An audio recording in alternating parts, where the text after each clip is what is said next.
The Joy of Being You. Here I talk about all things manifestation, consciousness, occult, esoteric, and religion oriented, all because I want to bring back the power to anyone who is capable of listening to what I have to say and needs the reaffirmation of what I'm saying is genuinely correct, that you are a God on earth and there's nothing that can stop you but yourself. There's a reason why there's a lot of sayings in any culture, and I really do believe a lot of them most likely were curated to prevent you from becoming your ultimate potential.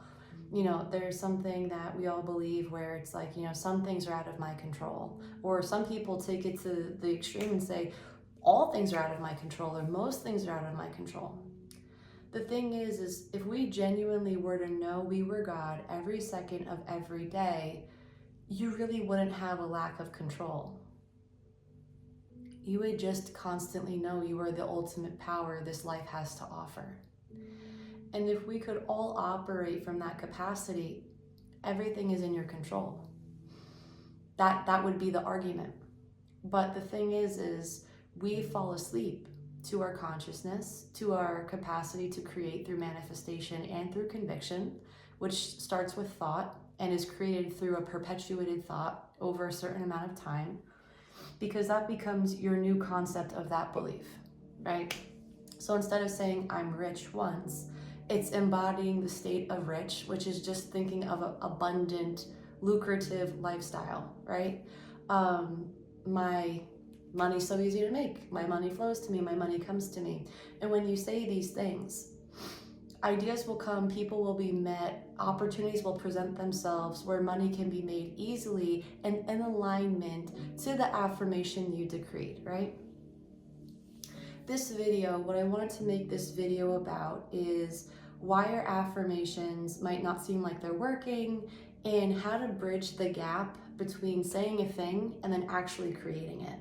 I think a lot of people understand manifestation conceptually after they've bypassed enough logic and dove into the spiritual community enough to get a concept that, hey, I'm not crazy. You know, this is a part of the human experience, is to wake up to my capacity to create through mentalism. This is Hermeticism.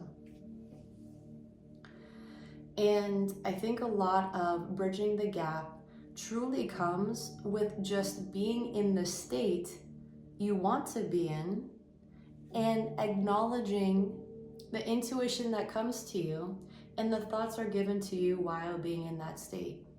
You know, you can say, and you're logically thinking the thought, I'm rich, I'm rich, I'm rich, I'm rich, I'm rich. Okay, that is your active thought, and you genuinely feel like you shifted into that person. That's great, and you want that. However, there are ideas that do come to you. I've seen people online say, hey, they just increased the amount of money in their bank for absolutely no reason. And that's great. But I won't try to perpetuate or teach somebody something I haven't done myself yet. And that is one of those things, is just randomly getting a huge amount of abundance from absolutely nowhere. The way I've experienced abundance for myself is being inspired by what I claim for my new state to be true, right? So as an example, I really love the occult. I love the esoteric. I like ancient theology. I like public speaking, and I like art. I have a decent amount of experience in graphic design and the fine arts, but I just didn't know how to put all of it together. And the more I just stay in this state of my life is perfect, everything I'm doing is amounting to abundance, I notice I am doing things online, like creating funnels for me to make some more income from accounts I had created in the past for that website or that service, but completely forgot I did at all. And what I want to say about that is in the past, I would get inspired and then kind of fall out of it and lose the affirmation. And I would go back to my old state of not having enough. Now, being more alert than ever and really affirming for my life to be what I want it to be, I catch myself going back to the abandoned accounts that I genuinely forgot I created, and can connect the dots as to how to put all of this together. And it blew my mind, because when you're in a state, that means you genuinely get ideas from that state. It's no different than getting ideas from the state of not having something. Let's say you think you're very poor. Okay, in that state, you think things that then lead to actions, because that is inspired action based on your poverty. And most likely those thoughts will lead to your detriment, whether it's gambling or getting into something you shouldn't just to make ends meet, right? It's still inspired action. It's just a negative polarity. It's not like you have to apply yourself differently. It's just you're listening to your state, which is negative, and pursuing the actions that follow that negative state. That's it. So the amount of effort needed really doesn't take much. You can be inspired by the negative, or you can be inspired by the positive. If you're in a positive state and you're much like myself, where you're creative and you're like, I never thought to start painting on like cool jean jackets and like cool shirts and like actually have my artwork on apparel like that. I never thought of doing that. But the idea inspired me, it came to me. I never thought to create my own fashion line from a company online, but I decided to. And I started using this mantra for myself, life is beautiful. And then I got inspired to say, well, why don't I just put it on that apparel? That's cool. It's all inspired action, and it's all things that I didn't really have to try to do. I was actually pretty excited to do it. So it doesn't feel like work. It just feels like a flow state. And that is the interim of bridging the gap to become who you want to be. I feel significantly more successful. I feel a lot more polished. I feel like I make a lot more sense, and my content is more engaging.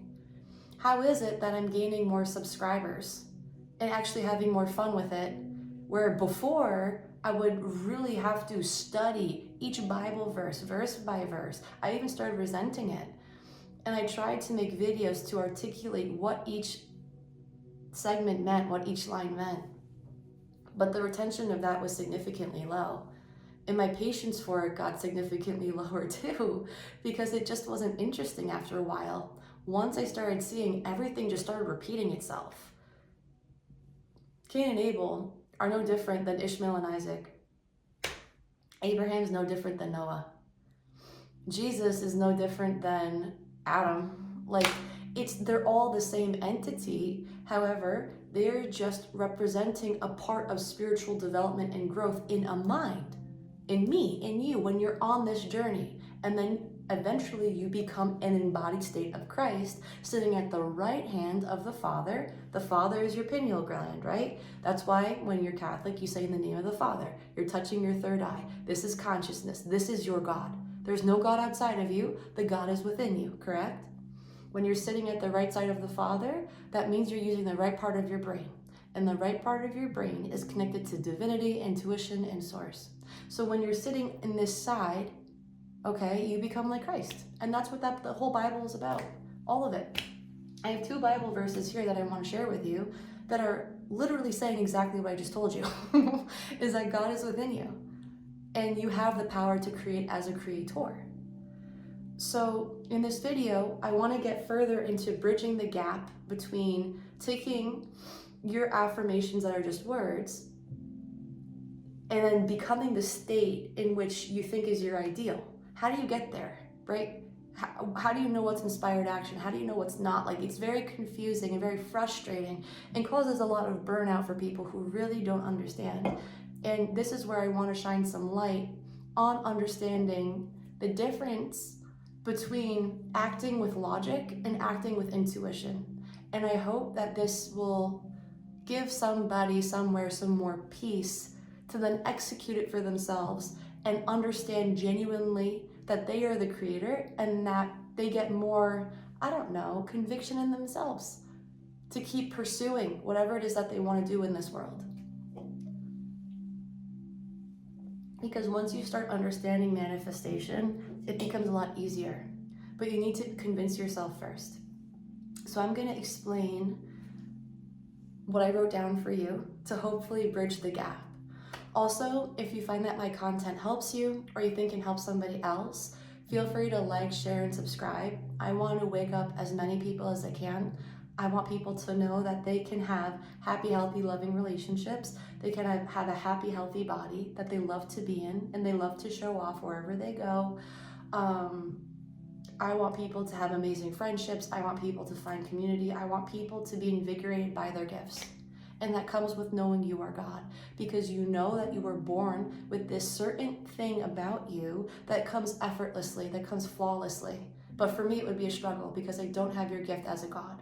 And I really do believe your purpose in life is to find out what your gift is. And the way to achieve happiness is to give it away.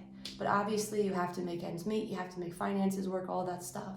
But when you can translate making money off of your gifts by understanding your God, there's more faith in just trusting random things that happen to you because you see, you observe, knowing that you created that experience to come to you. You're asking for success, so something will come to you to then create that opportunity to happen. Whether it's an idea, a person, investment, money, something, okay? So what I want to say is about the human condition since the beginning of time, I'd argue probably around the 20s, with the Rockefeller era and the Industrial Revolution and all of that good stuff, right? Is that the education system was introduced to mankind for the reason to make a very compliant and hard worker and to remove their capacity to be a great thinker. When you're a great thinker, that means you think greatly. You're okay with the silence. You can be in peace. You're comfortable enough to receive information that's not your own ego or your judgment. You are just sitting there, observing, asking for solutions, and letting the information come to you. I'm pretty sure the guy who made Apple, I forget his name, but he was very into meditation. And look what he had created. Was he bought out? Was he part of the, what's it called? What's that central casting in New York where it's like they give someone a role to play out as a billionaire or whatever, and you know, maybe he could have been, or maybe he was a genuine guy that actually made it. I have zero clue. But it's very interesting that a lot of the people in power are so interwoven with the occult. Like all presidents are Freemasons. All Freemasons study the occult, but I'd argue a lot of Freemasons have no idea how to execute the occult. They make it look scary by design. Oh, look at these black and white tiles. Look at this, I don't know, look at this single eye on the dollar bill. Like that should scare you. And these people, they go like this in their music videos, like Lady Gaga. And then there's also people that will do this, like, oh, that's, you know, that means the bull or whatever, probably the devil or Baphomet, whatever it might be. And it's like, great, you're in a boys' club showing gang signs because you belong in a community that's really corrupt. That's no different than the Bloods and the Crips. That's no different than being in a fraternity or a sorority. You're just part of a community that put a label on themselves. That's it. They claim they know the occult, right? They claim they can practice. Oh, you're a 33-degree Mason. If you were a 33-degree Mason inherently, you would know how to execute manifestation. But a lot of them don't. A lot of them at the foundational level have no idea what they're learning. They have no idea the power of the mind. They don't understand their God. But because they feel like they're part of a community, and I'm sure some of them do good, I'm not gonna, bash them all, but the stereotype typically is, oh, it's this dark demonic temple thing where they have secrets. Well, I'm telling you, the secret about them is that they don't know what any of this is about. They think, I'm sure Baphomet is probably evil, or like some god that actually existed. But Baphomet was an inspiration based on the 5 elements. You have air, you have water, you have fire, you have earth, and you have ether. And those are all on your hands. They're all symbolically correlated to one of your fingers. Are the 5 elements bad? No. They tend to demonize symbols that are inherently good. They're just observational. The 5 elements are just fucking outside. It's the wind, it's the air, it's the water. Is that inherently evil? No. It's just, when you choose to describe something as negative, you're shifting your perspective. You're shifting your perspective to be negative. And that's why they make the occult look dark and scary and something you don't want to look into, because it's not negative. But they trick you by teaching you that it is. Like, oh my God, look, there's the devil. It's like, the devil doesn't fucking exist. It's the same as Santa. Santa Claus was inspired by colostrum, which goes down your neck, right? Or your chimney in allegory, then goes back up when you're in meditation. That's what that is about. It's a myth, and that's fine, but so is the devil. The devil does not exist. Understand, any fear tactic in mainstream media is a psyop, because if you are in fear, you become an animal. You become very predictable, because an animal is very predictable when they're scared. I've said this many times, but I'll keep saying it. When you are completely erratic because of your thoughts, you cannot focus. And that's what they want. They want you delusional so you self-implode. You are your own Trojan horse, because you let these negative thoughts come in and they destroy you from within. So then you create a negative life and you start creating negative experiences, because what you think, what you feel, what you judge becomes your reality. I do not subscribe to the negative. It cannot exist in my world. Therefore, I do not self-implode. I do not go crazy. I do not go to drugs to feel satiation of my demons or the devil in my head. It doesn't exist. The devil is your hellish thoughts you can choose. An angel, which is an angle of light, and by the way, an angle of light permeates out of your third eye when you're conceived and when you also die. It's documented in visual, visual conceptions of artwork. Is it true? Is it not true? Whatever. It all goes back to symbolism of your divinity. It's nothing to do with being dark or scary or demonic. And that's why I wanted to talk about the education system. Because since we were indoctrinated to believe in the education that we're, spoon-fed and shoved down our throats, we don't think for ourselves. We don't think for a second, why am I doing this? Why am I a lawyer? Do I even care about this law? Do I even care about these people who can't stop complaining and shouting and hating on each other? Why am I in this industry, I'm not saying it's all bad, but I'm just giving you an idea. A lot of people don't question why they're miserable or why they're doing what they're doing. They just keep doing it. And I understand, because most people don't understand that the 3D is malleable, but more and more people are starting to question what's going on. I mean, when you have an entire world that is orchestrated by, honestly, pedophiles, it's like Epstein's Island, P. Diddy, and that's just the tip of the iceberg. If there's one they're willing to sacrifice as a martyr, you better believe there has already been hundreds elsewhere.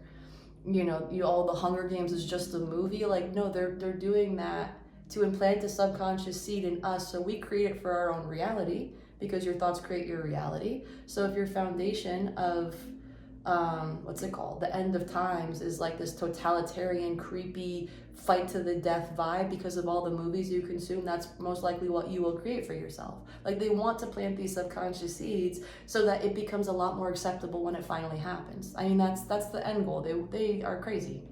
They don't want you happy, if you didn't notice.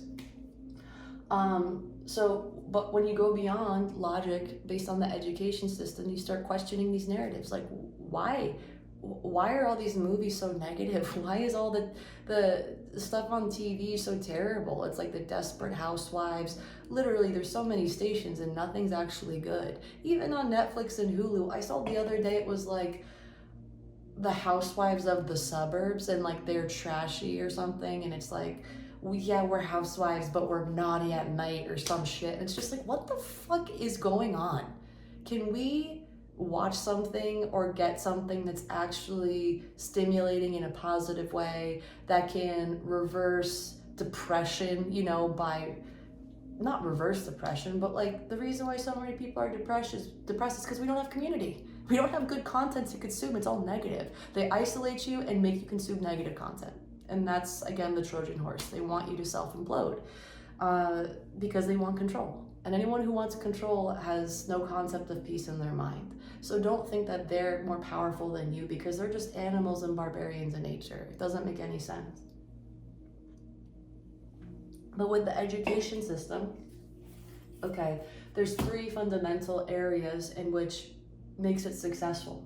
And they have cognitive conditioning, which just comes from repetition. You know, every grade you learn something, every new year you have to, during summer you have to keep learning stuff that you learned from the grade before so that the next grade is easier, right? It's repetition, repetition, repetition. Next is cultural transmission. Like, we are this idea, you know? When you're in school, typically your school, depending on your country or what area you're in, will teach you a different perspective on wars and who genuinely was the victors. And basically, whatever best serves the country is the way that they want the youth to be educated, because now there's a controlled group thing. It makes sense. You can write whatever you want in the history books and a whole generation will believe it. I think in World War II, I'd say like 6 million Jews died, right? But then there's the Bolshevik War, where it's like 20 million Russians and Ukrainians died, but no one talks about it. It's very strange. Why is World War II so much more detrimental and dangerous compared to all the other wars that lost significant amounts more? I'm not saying one life matters more than the other, but why are we forced to believe that one group of people or one specific war was the most detrimental of all of them? I mean, it's all a loss. Don't treat it like it's not. And by not mentioning it or pointing out your own contradictions and showing the importance for one over the other says something a lot about how the system is ran. They want you to have one perspective, and that perspective is theirs. So if they say, we see war from this point of view, it's very good because we were the country that was the victim and all this stuff. The average person does not want war. The average person wants peace and to be left alone. So it's like they indoctrinate us to believe that war is necessary, when in reality, war is just one of the biggest money-making industries. And that's really it. You cause havoc to then have to create a solution that costs something. So now people have to pay for it. It's a never-ending cycle. Like, war makes so much money for the people that start it, which is most likely the country that claims to be the victim, honestly. Or maybe not the victim, but it's very dirty. It's very dirty money, and a lot of it's not needed. Something I wanted to point out too, though, is the World Cup and the awakening I think it may have caused. A lot of people from outside the country, millions of people, came to America with their own conception because they had cognitive conditioning about what the US was like. And look on YouTube. Go on YouTube and see how many people raved about the people in America. About the people, not about the politics. And they had said the nicest of nice things and said that their country conditioned them to think differently. Why is that? Because they don't want us getting along. They don't want us to have a global community. They want us to create enemies, because if we're enemies with each other, we can't possibly look at the people creating that friction in the first place, which is the people in power. So that was beautiful to see, and that's good news to hear. Behavioral compliance is also in the education system. It's like respect authority, ask only some questions. If you ask more questions than that, then it's like, you're just here to cause trouble. And it's like, no, I'm here to point out a contradiction. Like, if you go to a priest and say, hey, why did Moses say to the Israeli army for them to keep their versions of the captive nation for themselves? And the priest would most likely say, it was just a different time. And I'm like, no, Moses is a spiritual leader. Why in God's name did he say that's okay? And most likely the priest would be like, it's just the old times. And I'm like, you are not answering my questions, because you do not have an answer, because you don't understand that this whole book is about parables. You think that this is real, you think it's a historic event, and it's not. It's about consciousness. All religion is about consciousness. But having that point of view comes with being a good thinker. And that's rejecting being a compliant worker. I don't want to fit the narrative of just some cookie cutter global standard of how work should be. I'm working for someone else's dreams. Absolutely not. I mean, it's great to help. I love being part of a community, but for everyone to be compliant and genuinely not like what they do for a job, that's so sad. You have one life. I just want more people to wake up to recognize that they can create something out of their gifts. But it comes with intuition, it comes with practicing, knowing, and trusting and having faith that you will be led in the right direction. So, bridging the gap between saying I am wealthy and doing what I love to then having that actually be your real life. Okay, how do you do that? Well, if the education system, which has done a great bang up job on manipulating so many people to believe that the system that we have in play is the way to make it in this life, that came with cognitive conditioning, cultural transmission, and behavior compliance. So all of this really is just repetition. And now that you have the power in your hands to be your own teacher, you can now train your subconscious through repetition, cognitive conditioning to believe that you are God. Okay? What culture do you want to be a part of? Over here it says culture transmission. This is how we think as a country. This is what we do as a country. This is what you do as a student. No. As a God, you have full access to saying, I want this as my culture. I want to be around happy, healthy, loving people. I have so many good friends. My family loves me. All my relationships are perfect. Isn't it wonderful? My life is perfect. That is your new culture, so long as you want it to be. When you decree a thing through repetition, it will come to pass. Because the world is a reflection of your subconscious. And that's why the education system wants to program the human minds through these 3 pillars. Because they want you to live out and perpetuate the lessons that they taught you in your subconscious and experience it in the physical plane. So you are stuck and trapped in it. But when you break through it and say, I can create things through repetition, repeating to myself what I want to experience, then you slowly see your power more and more and how much genuinely power you really have. Over here we have behavior compliance, respect authority, ask only some questions. For you, ask all the questions. Say to yourself, just outwardly, right? Talk to whatever you think is out there and say, what do you want me to do today that will align me to what will give me freedom? And just say that, you'll get an answer. You'll be inspired to do something. I'll tell you this much. I went for a walk today and I created this video. After the fact, I took some time. But during my walk, I was like, just show me what you want me to do. Like I'm doing it, I'm seeing progress, but truly, just show me what you want me to do. And all of this came out of nowhere. I was like, you know what, maybe this and then that, and that inspired a question in me, and I wrote that down. I'm like, this will be a cool thing to, share. And then boom, I created it. I didn't think twice, it just happened. And I enjoy talking about it because I like breaking up the little subtle nuances that might spark an aha moment in somebody out there who's struggling, because I get what it's like to not understand this fully. And I practice it all the time. Sure, I'll waver, I'm a human being. But then I get right back up and I repeat the thing I want to experience, and I see it happening more and more and more every day. And it's a beautiful thing. I want more people to do it. One other thing I want to advise is to really not consume a lot of social media when you're trying to manifest. What I want you to do, honestly, your form of entertainment, if you want to take this seriously, is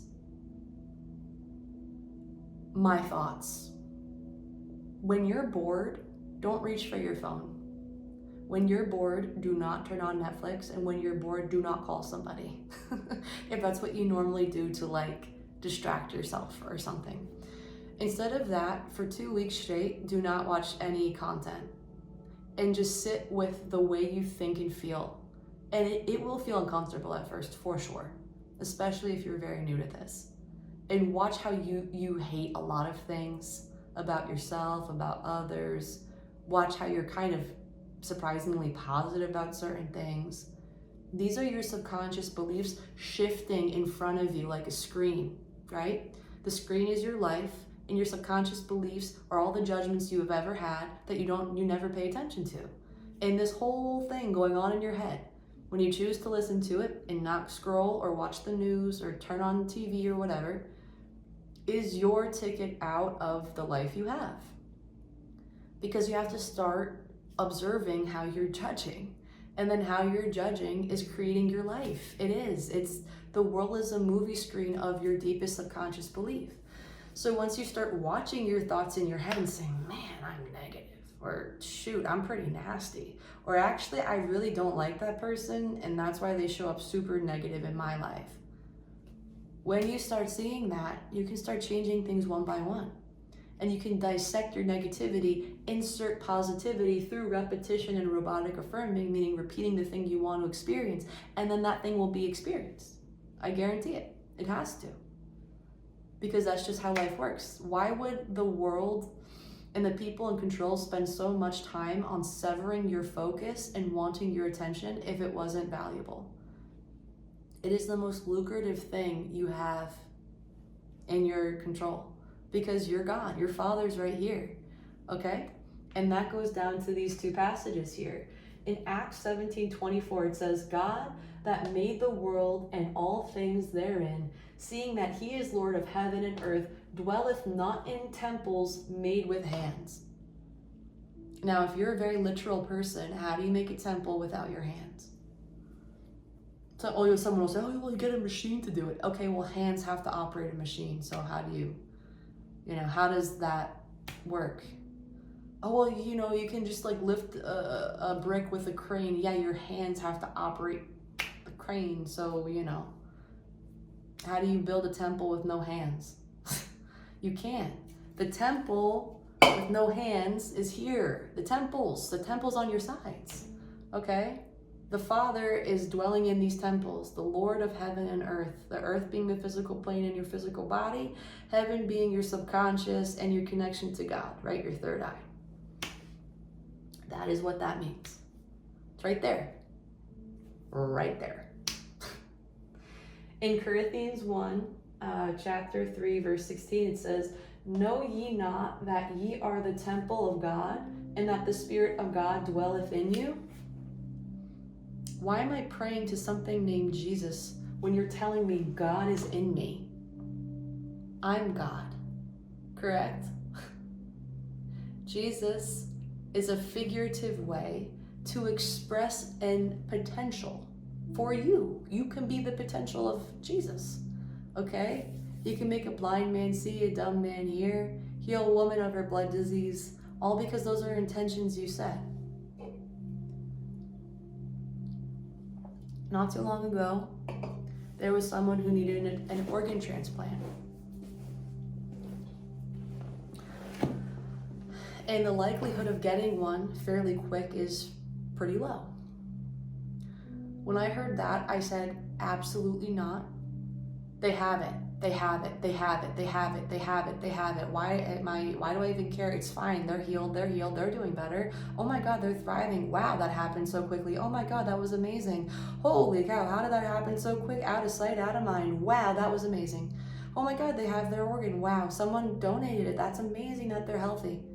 That is what you do.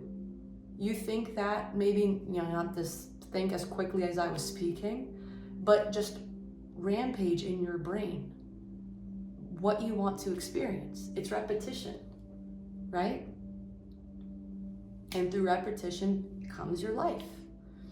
Your subconscious is the womb, okay? Your thoughts are masculine because they're created by the mind. And when received as a subconscious belief, you impregnate the womb. This is your masculine, this is your feminine.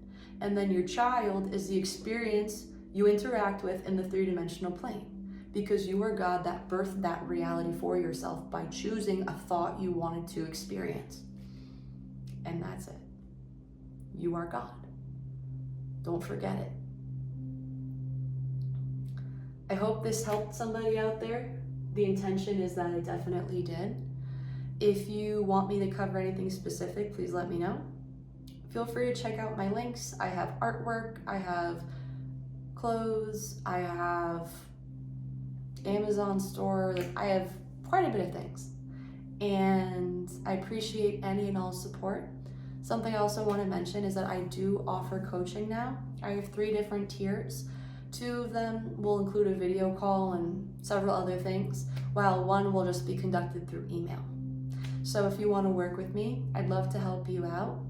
I'd love to get you into alignment with a life that better serves you. And without further ado, I'll see you in the next video. Take care.